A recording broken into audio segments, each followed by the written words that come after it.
Buenas tardes, volvemos con nuestro estudio de Hechos, como cada martes a las 8:30. Estamos estudiando, leyendo con vosotros el libro de Hechos y haciendo algunos comentarios o unas referencias cruzadas. Y os invitamos que podáis tanto estudiar con nosotros como pasar esta información a otras personas. Aprovechando del verano, tenemos más tiempo y podemos estudiar más la palabra de Dios, la Biblia, y aprovechemos.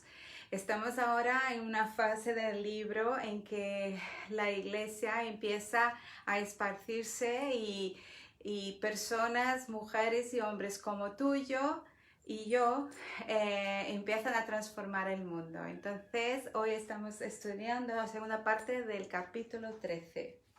Buenas tardes. ¿Os acordáis que empezamos capítulo 13 la semana pasada? Capítulo 13 de aquí en adelante se refiere a la parte de los confines de la tierra. Recordemos que el libro de Hechos pues se puede hacer como un bosquejo del versículo 1, capítulo 1, versículo 8, que dice: y me seréis testigos en Jerusalén, Judea, Samaria y hasta los confines de la tierra. Los capítulos 1 al 7 se refieren pues mayormente a la actividad de evangelización, de la expansión en Jerusalén. Luego de capítulos 8 a 12 pues se refiere a la expansión en Samaria, Judea, fuera de Jerusalén. Y luego con capítulo 13 en adelante, pues el énfasis, Lucas escribe sobre énfasis para los fines de la tierra. Recordemos que la expansión del Evangelio seguía siendo pues en Jerusalén, en Judea, Samaria, ¿no? El libro de Hechos es una historia, pero no completa, no exhaustiva de todos los acontecimientos. Pero bueno, la semana pasada empezamos capítulo 13, vemos que la iglesia de Antioquía, una iglesia que hoy en día sería en el país de Siria, bastante al norte de Israel, pues llegó a ser un centro cristiano muy fuerte en aquella época, una iglesia estaba dotada con líderes como como Saulo, y luego Pablo, Bernabé y muchos otros, y llegó a ser realmente interesante de que pensaríamos que la expansión al último de la tierra, pues, que sucedería de la iglesia, digamos, iglesia madre de Jerusalén, pero no fue así. Fue desde una iglesia hija de Antioquía, que luego llegó a ser una iglesia madre, pues, a muchos, y mandó a Saulo y Bernabé, sin duda mandó a muchos otros que Lucas no tuvo el tiempo de escribir. La historia nos dirá luego del impacto tan fuerte que tuvo esta iglesia sobre las misiones. Realmente es increíble. Vemos en esta primera parte, pues, que Saulo y Bernabé se navegaron desde Antioquía a Chipre y ahí predicaron en 2 ciudades y tuvieron resultados. Uno, sobre todo el último, en una ciudad que se llamaba Pafos, donde pues un procónsul romano se entregó al Señor, se convirtió. Y es interesante de que este hombre, que luego dice la historia, que este hombre se llamaba Sergio Paulo, de que él y toda su familia se convirtieron. Y interesante cuando pensamos del impacto de ese hombre, porque era como el líder principal de la área, de la región, y él mismo se reportaba al Senado en Roma, ¿no? Entonces no era cualquier funcionario, era de un alto rango. Exacto. Y luego, pues, y terminamos esta primera parte de entonces el procónsul, viendo lo que había sucedido, creyó, maravillado de la doctrina del Señor. Y luego, pues, Pablo y Bernabé de ahí empezamos con versículo 13. Habiendo zarpado de Pafos, Pablo y sus compañeros arribaron a Perge. Es interesante que Lucas ahora, de aquí en adelante, ya no le llama Saulo, le llama Pablo. Y interesante de que al principio del versículo 13 vemos que los que fueron eran Bernabé y Saulo. Y ahora vemos desde aquí en adelante, pues se llama la aventura Pablo y sus compañeros. Yo, en lo poco que conocemos, Bernabé, a él no le importaba nada, porque era un hombre muy humilde. Lo que importaba a él no eran los titulares de cómo se llama el grupo, Bernabé y Pablo, Bernabé o Pablo y sus compañeros. Para él lo que importaba era el avance del reino. Y así deberíamos imitar su ejemplo, ¿no? Bueno, dice, Pablo y sus compañeros arribaron a Perge de Panfilia. Esto es al norte, lo que hoy en día es de Turquía. De Chipre a Turquía, pues un viaje, pues creo que son unos 200 kilómetros más. Pero Juan Marcos, que estuvo con ellos, no nos dice por qué, pero Juan, apartándose de ellos, volvió a Jerusalén. Pablo quería ir a una ciudad que se llama Antioquía, no la Antioquía de donde habían ido, era otra Antioquía, había varios Antioquías, pero siempre pues fundados por uno de los griegos unos siglos antes, pero eso es Antioquía de Pisidia, una ciudad muy importante, lo que hoy en día es el país de Turquía.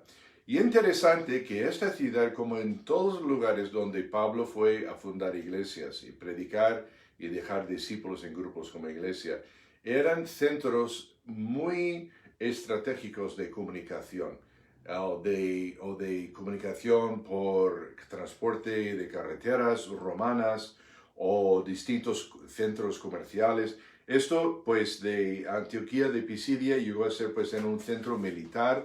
Era de su posición geográfica, pues mandaba una vista y de control de mucho del área. Ahora, para llegar desde la costa de Perge a Antioquía, pues era un viaje de unos casi 200 kilómetros y por lugares de muchas montañas, lugares de muchos escondites para ladrones, etc. No era un viaje fácil. Era peligroso.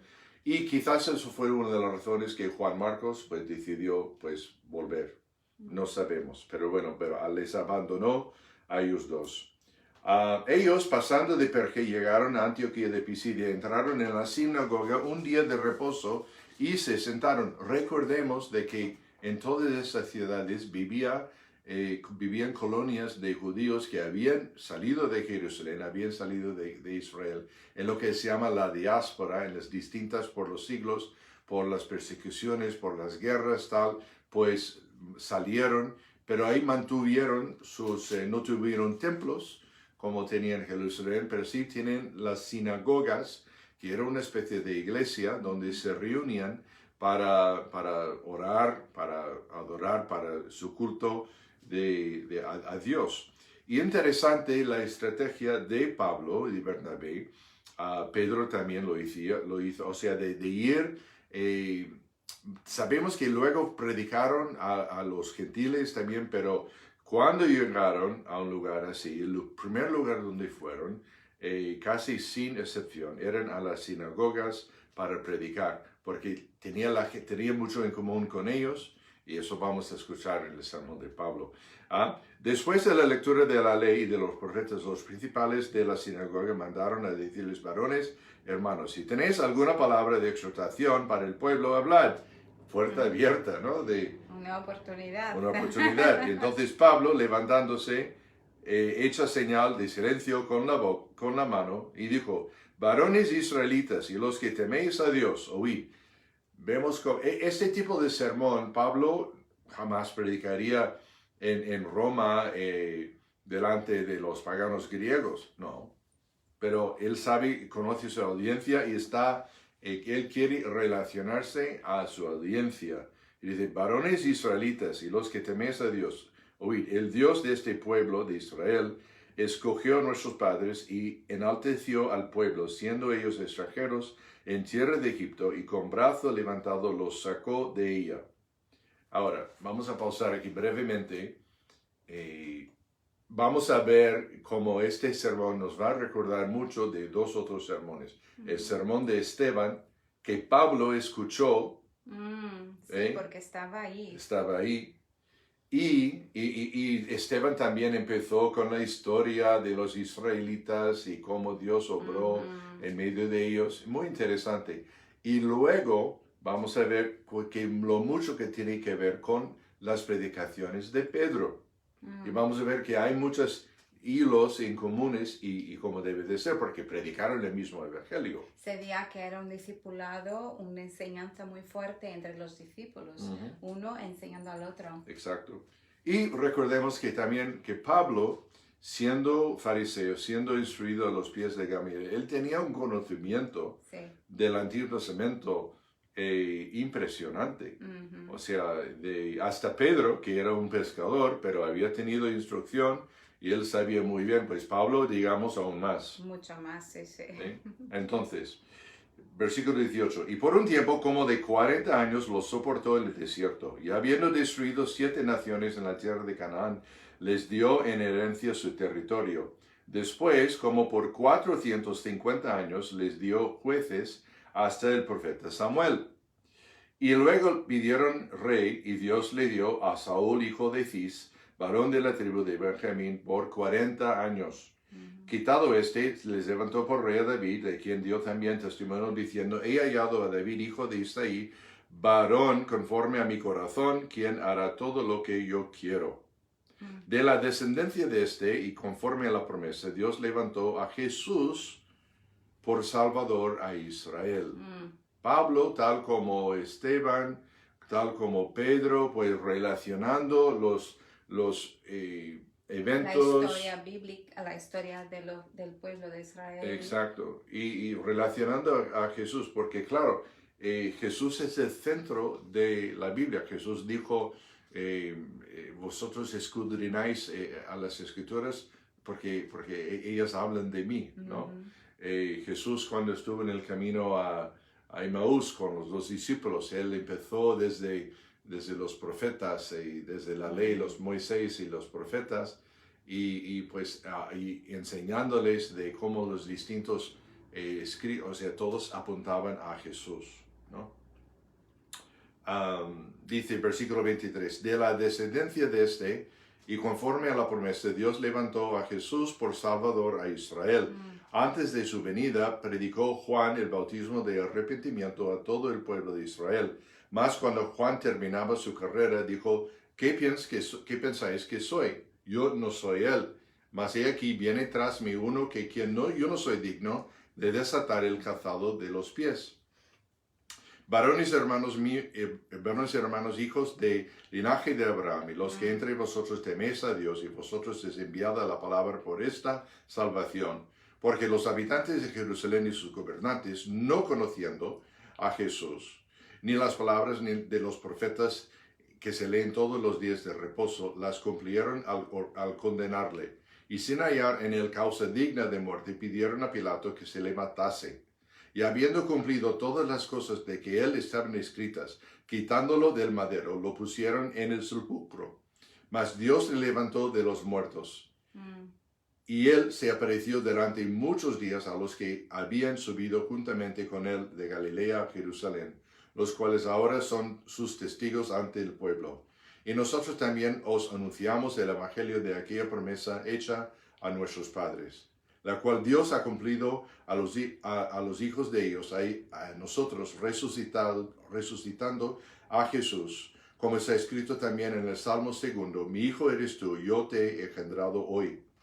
Y en cuanto le levantó de los muertos para no volver a corrupción, lo dijo: os daré las misericordias fieles de David. Por eso dice también en otro salmo: no permitirás que tu santo vea corrupción. Porque la verdad, David, habiendo servido a su propia generación según la voluntad de Dios, durmió y fue reunido con sus padres y vio corrupción. Mas aquel quien Dios levantó no vio corrupción. Sabed pues esos varones hermanos, que por medio de él se os anuncia perdón de pecados, y que de todo aquello de que por la ley de Moisés no pudisteis ser justificados, en él es justificado todo aquel que cree. Mirad pues, que no venga sobre vosotros lo que está dicho en los profetas. Mirad, oh menospreciadores, y asombraos, y desapareced, porque yo hago una obra en vuestros días, obra que no creeréis, si alguien os la contare. Cuando salieron ellos de la sinagoga de los judíos, los gentiles les rogaron que el siguiente día de reposo les hablasen de estas cosas. Y despedida la congregación, muchos de los judíos y de los prosélitos piadosos siguieron a Pablo y a Bernabé, quienes hablándoles les persuadían a que perseverasen en la gracia de Dios. Esto yo creo que quiere decir que muchos de estos, en esta predicación de Pablo, se entregaron a Jesús, se convirtieron.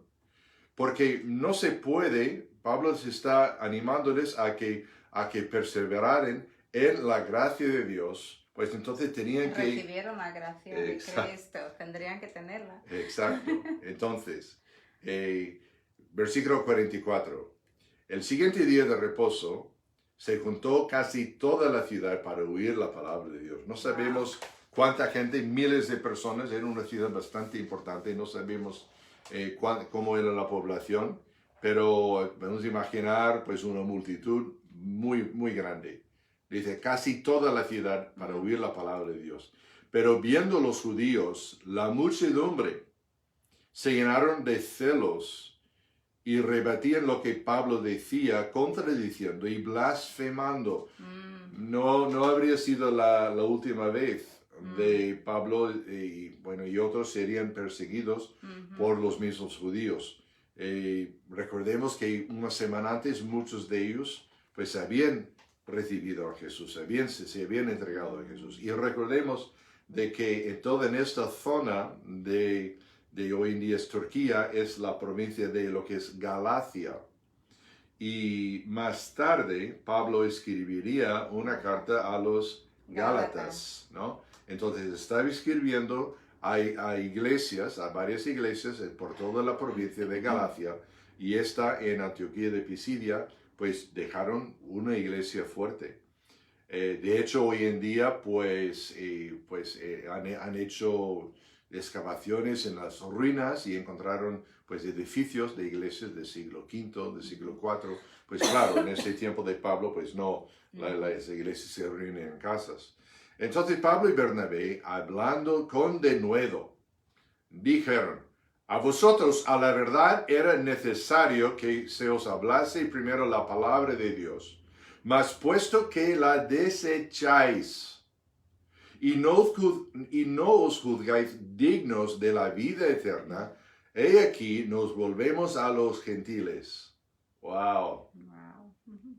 Pablo está diciendo, vos habéis tenido una oportunidad de vida para recibir el mejor mensaje de la historia y la habéis rechazado.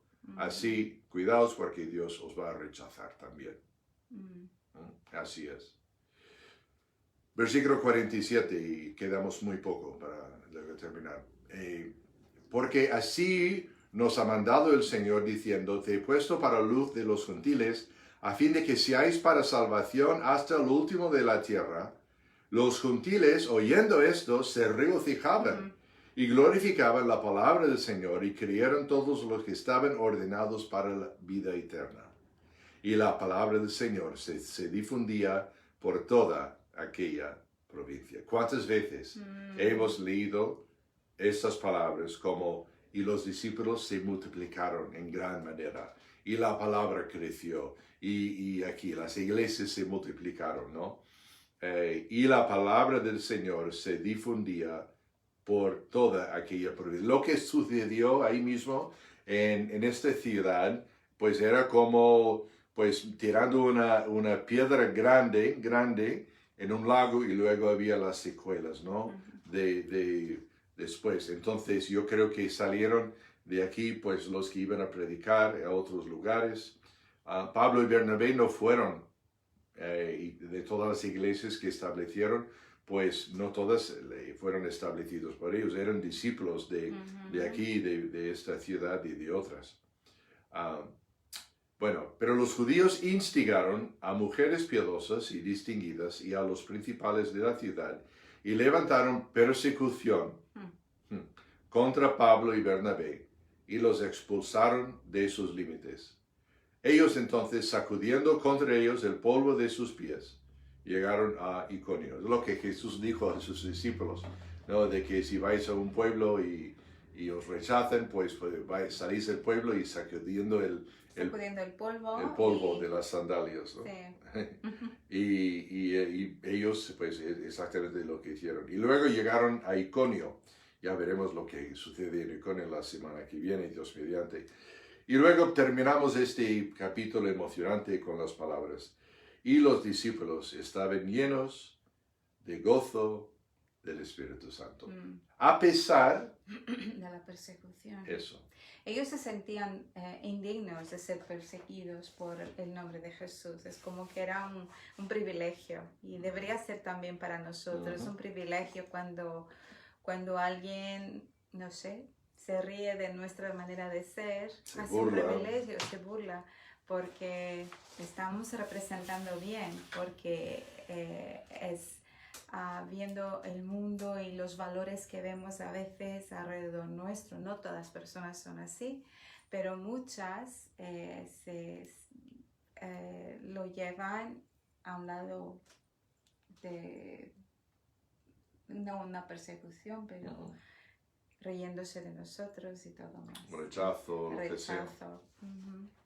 Jesús dijo, bienaventurados seréis cuando los hombres os persiguen, cuando vituperen vuestro nombre por mi causa.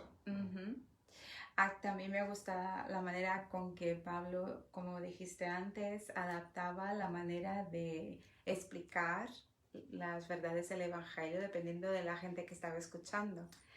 Y yo creo que quizás hay un problema hoy en día que debemos nosotros no adaptarnos al mundo, pero adaptar y no cambiar el mensaje, esto nunca, pero adaptar la manera que comunicamos el mensaje de Jesús a la gente, porque hoy en día muchos a lo mejor no están entendiendo porque nosotros no hemos tomado el tiempo de estudiar la Escritura y tratar de hablar a la gente como ellos pueden entender, ¿no? Y Pablo siempre hacía esto, que incluso alguien que nos está escuchando puede ser que nunca hayas entendido.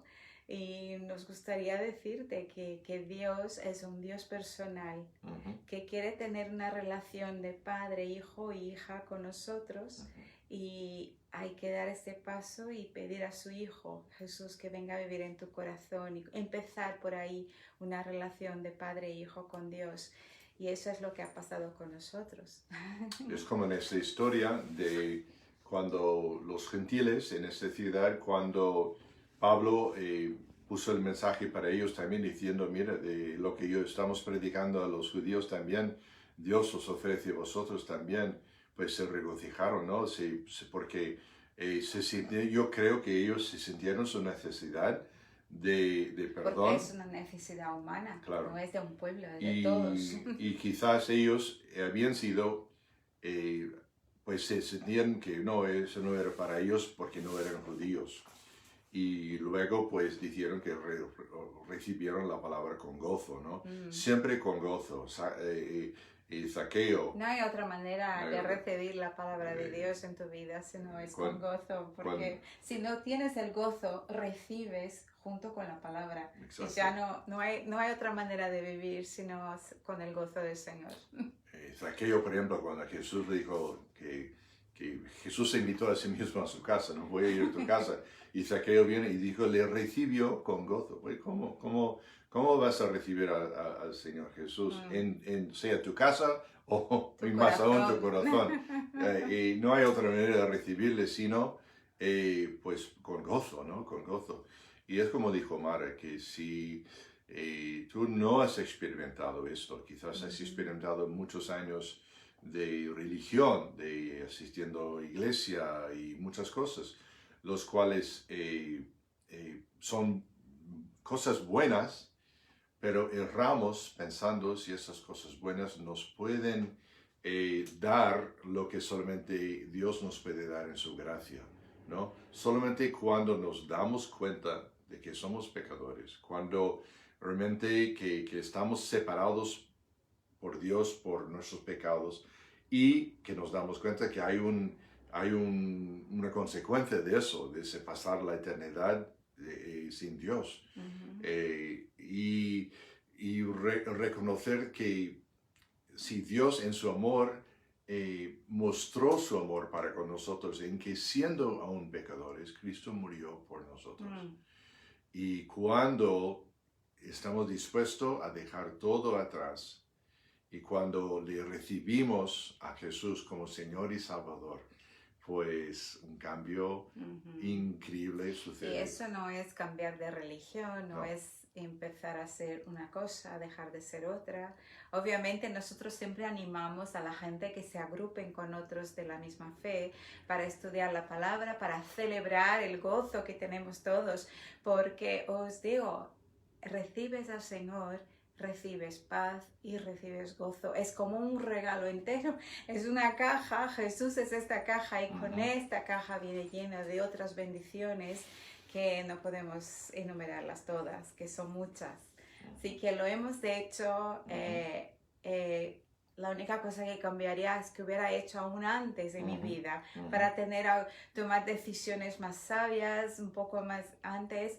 Pero gracias a Dios, el Señor también promete que Él transforma toda nuestra historia de vida en bendiciones. Todo que nosotros tenemos en nuestra vida, Él lo cambia y lo hace en bendición para el futuro. Así que también siempre es tiempo de llegar al Señor.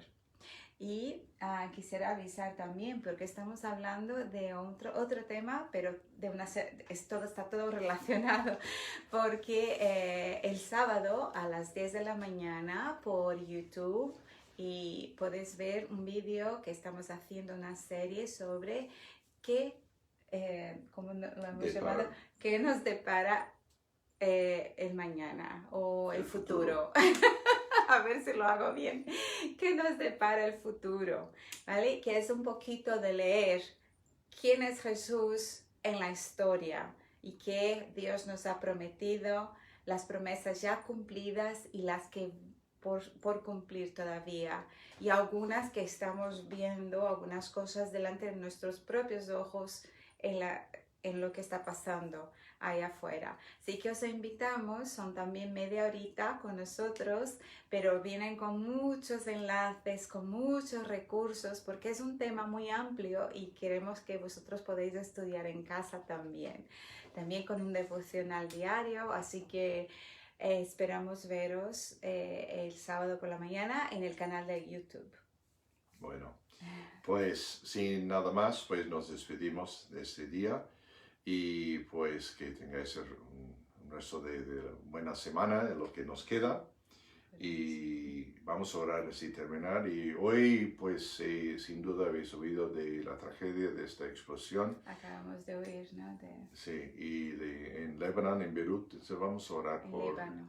En Líbano, sí, perdón, Líbano, sí. Señor, gracias por este tiempo que hemos tenido para estudiar tu palabra. Gracias por... los ejemplos de Pablo, Bernabé, su denuedo, su amor por ti, de no tenían miedo o quizás tuvieron miedo, pero siguieron adelante de predicar a pesar de persecución. Gracias por la respuesta de ese gran número de personas que llegaron a formar una iglesia nueva en esa ciudad. Ayúdanos a aprender de esos ejemplos de hechos. Oramos también, Señor, por el pueblo del Líbano, de que ha tenido esta explosión tan grande en Beirut y un caos y confusión. Y oramos, Señor, por tu paz que prevalezca en esta zona. Oramos por tu pueblo que está ahí, varios hermanas en Cristo, y ayúdale, Señor, a ministrar tu amor. Oramos, Señor, de que pueda haber justicia y que ya no hay más violencia y corrupción en esta parte, oh Dios. En el nombre de Cristo Jesús. Amén. Amén. Nos vemos el sábado, os esperamos. Luego. Adiós.